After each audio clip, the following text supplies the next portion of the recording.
Welcome back to Bombastic Nation and Ting and Ting and Ting. I'm Mr. Giant and I'm back with some more vibes for all you. Yes, I. And we're going back to geography now. Somebody says, hey, can you please react to geography now, Iceland? So that's what we're going to do. Thanks for checking this out with me, man. You know what I mean? So, a little light-hearted vibe are coming up and thing, you know what I mean? And we're going to watch to see what my brethren Bart got to say about Iceland and what he's going to tell us about the culture and all that good stuff. Comment down in the bottom, man. If you're from Iceland or you have traveled there, give me some more vibe in the bottom, in the comment section, you know what I mean? Let's share some stuff. Let's go ahead and YouTube and simmer, see what the brethren Bart have to say here. Guys, as you know, I went to Iceland earlier this year, and in all honesty, if you just want to get a real taste of Iceland better than I could ever provide, check out my friend, this guy, Auskir. Subscribe to his channel. He helped me out when I was there, and he knows Iceland. Auskir, check out the Aus. Yeah, keep that one, bro. All for you.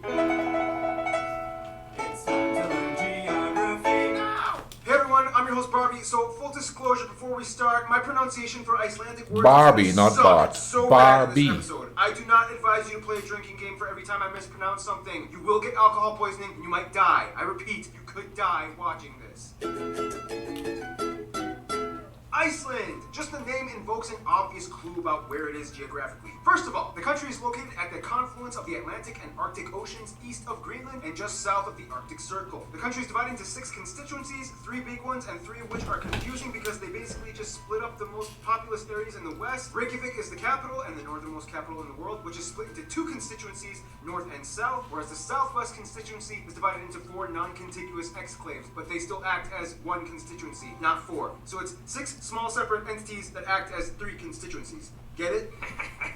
Great! This was done to help with the imbalance of the sparsely populated outer regions with voting, since about a third of the entire country is located in the Reykjavik metropolitan area. Nonetheless, most of the country still refers to areas being located in the traditional 8 region zones, which are divided like this. The country has many domestic airports, but the one large-scale international airport is Keflavik International, and the next 2 busiest ones are Reykjavik and Akureyri. Reykjavik and Akureyri are domestic airports except for seasonal service to Greenland International. Iceland's domain is mostly encompassed around the main island, however they do own some smaller islands and archipelagos off their coasts, the most populated ones being Heimaey, Hrísey, and Grímsey, and some in the south, like the newest island that just popped up in the 60s, Surtsey, which is off limits to anyone except permitted scientists who study it. Oh, wow. May be rugged, but the island a new island pop up? way for you to see it all. The Ring Road. This guide takes you all around the entire country, and depending on how much time you want to stop and see the sights, it could take you anywhere between 4-ish to 7 days to complete. Hey Brandon, you went on the Ring Road, right? Yeah, How long did it take you?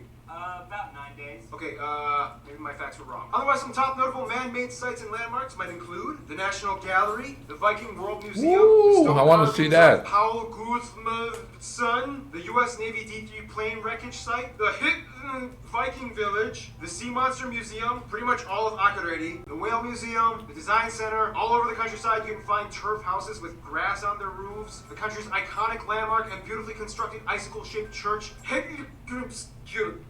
Now, as interesting as those man-made sites and landmarks may be, they pale in comparison to what the actual land has to offer. Yeah, let's see jump this. into the fire and ice.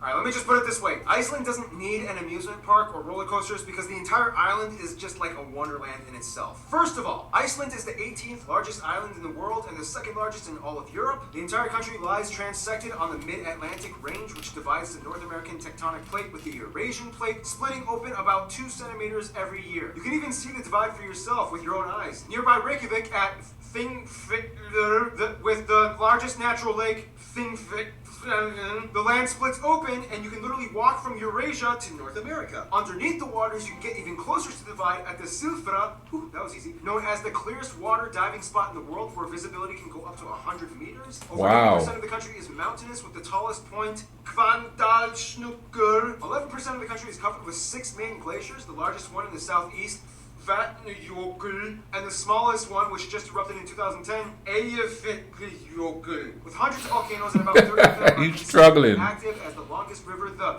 Þjórsá, meanders through the deep central Hofsjökull glacier to the ocean. So basically, the entire island is geothermal. Everywhere you go, chances are you can probably find a natural hot spring hidden somewhere in the remote wilderness. Not only that, but Iceland also harbors and capitalizes off of this unique, valuable resource as much as possible. When the first Vikings came in, they were like, Wow, it is cold in here. I mean, I knew Norway was chilly, but dang! is there anything here we can use to not, freeze to death?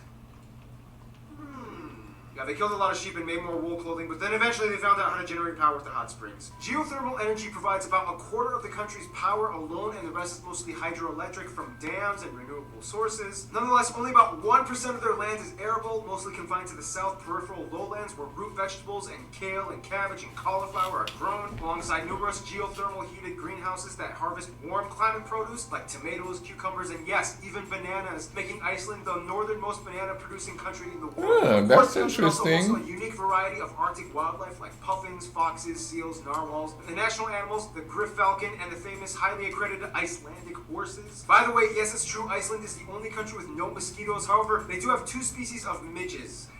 He said midget. Midges, which are similar to mosquitoes. And actually, one of the species does actually bite, so it's kind of like having mosquitoes anyway. Iceland has biting midget. Keith, just... Speaking of which, traditional Icelandic food is, let's just say even my Icelandic friend said this. This is so disgusting. Why would anyone eat this? Yeah, let's just say the Vikings had some very unorthodox tactics when it came to food preservation. Dishes like sheep's head, stockfish jerky, head cheese, sheep testicles, and the famous haukar. What is it exactly? Well, let's just say... Hey, so I got the shark, but it's poisonous. How do I eat it?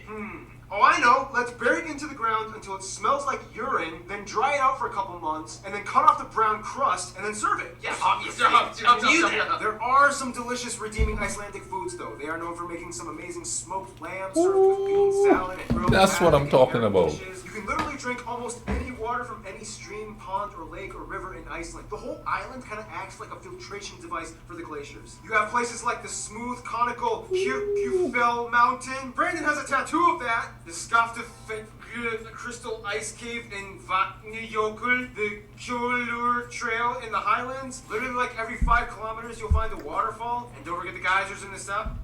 Bucket list. I gotta go check this out. It's like another world in the world. This is an interesting geographical place. I'm definitely going to bucket list that.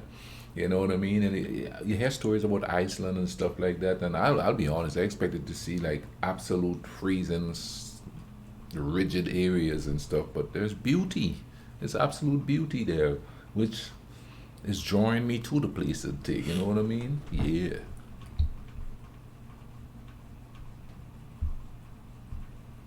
Pretty much all the Westfjords region is empty and beautiful for you to explore with no tourists. The sea monster of Kvitsakur, Drodni Island, Grjótgjá Caves, Mayfell Green Volcano on black sand beaches, Krafla, A green volcano. Skarth, Drangsnes hot tubs, the largest hot spring, Knutver, and the open exposed fossils of Hakbjarnar Skarthur. Went against my He's disclaimer butchering the that language. You should be in an ambulance by now. Speaking of drinking, Icelanders are awesome people to socialize with. Let's meet them, shall we? Let's do. Now, if the Nordics were a family, Iceland would be like the little brother that got lost at sea from a shipwreck, got stranded on an island, and became a wild man. First of all, Iceland has a population of about 335,000 people and is the most sparsely populated country in Europe. That's what I 90% thought. of the That's country a is little bit of people. Icelandic, about 4% are Polish, and the remainder are other immigrants from all over, mostly Nordic, West European, and a few Asians mixed in as well. They also use the Icelandic kroner as their currency, they use the Type C plug outlet, and they drive on the right side of the road. Now, being Icelandic is actually very unique genetically in contrast to the rest of their Nordic cousins. Basically, way back yeehaw, the Vikings were like, hey, we're sick of Norway. Let's make a new home. Oh, but wait. We need women. But most of the Norwegian women were like, So they made a quick stop to the British Isles and kidnapped a bunch of Irish and Celtic women, brought them over. About 70% of all their women, that is. To this day, a typical Icelander actually has a portion of Irish or Celtic roots in their blood. Now, Oh, obviously, wow. if you are one of the few lucky people that hasn't ended up in an ambulance yet, you'll notice that the Icelandic language is incredibly unique, often touted as one of the hardest languages in the world to learn. I mean, half the time the letters make no sense. F can make a V or a P sound, sometimes P and a T make a F sound, sometimes the G makes makes a w sound. These two letters both make a th sound, and sometimes when there's two L's, it makes like a sound. Most Nordic peoples have a hard time cracking the Icelandic code, except for the Faroese people on the Faroe Islands. They seem to have a similar sense of pronunciation and grammar as the Icelanders. Icelandic and Faroese are the closest languages to ancient Norse out of all the Nordic languages. If you give them a script written in ancient Norse, chances are they could probably understand it. Whereas Norwegians, Swedes, and Danes are like, ha! Nope. Now, because of its small population, Icelandic culture is very communal. Chances are everybody either knows each other or they know somebody who knows another person. Therefore, an ingrained sense of trust kind of roots itself in the mindsets of most people. Yeah. That's why Iceland has one of the lowest crime rates in the entire world, sometimes topping off at #1. And also, as of 2014, they were elected the world's most peaceful country according to the Global Peace Index. By the way, in Iceland, nobody technically has a surname. They just adopt the last name dependent on their father's first name, and they just add son or dotter after it. So, for example, a man named Alex with a father named, I don't know, Bjarki would be named Alex Bjarkison. Or if it was a woman, her last name would be Bjarki Dotter. Sorry, Bjarki, you just popped in my head. You rock, man. Hope you're doing well. Icelanders are thrill seekers. They live in an extreme landscape, so they make the best of it, and they will ski, paraglide, rappel, skate, dive, jump, and experience anything that gives them adrenaline. Some of the top notable Icelandic people might include founders of Iceland, Ingólfur Arnarsson and his wife Hedvig and brother Hjörleif, Leif Erikson, the first president Svein Björnsson, musicians Sigur Rós of Monsters and Men, Emiliana Torrini, Moon Gus Gus, of course the most famous resident, Yo. Oscar-nominated director Friedrich Thor Friedrichsen, Hector Laxness, handball superstar Olafur Stefansson, Magnus Örnskjöld, Fionn Paul, and of course everyone's favorite strongman, Hafthor, or Thor the Mountain, Julius Björnsson. Now, as small as Iceland is, they've made a huge impact in the world's media outlets. Somewhere in the late 90s and early 2000s, word spread fast, and to this day, tourism is almost getting out of hand as they get over 3 times their own population in tourism. Wow. Hotels need to be Wow, built, that's staff crazy. need to be hired, and diplomacy is key in operating. I want to be one of those Which brings tourists. us to- I ain't gonna act like no tourist though.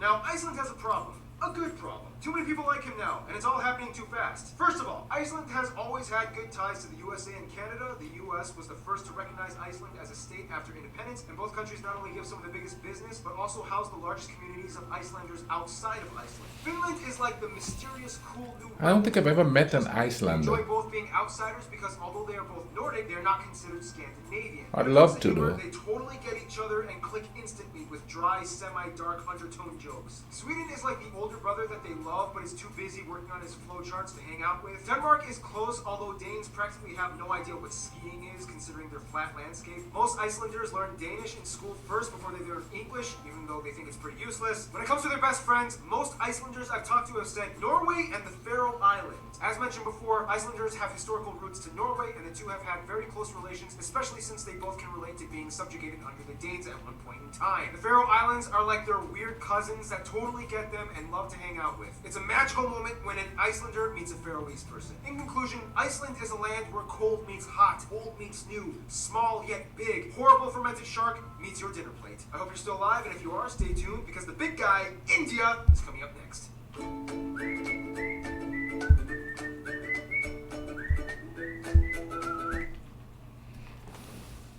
Thank you for suggesting that.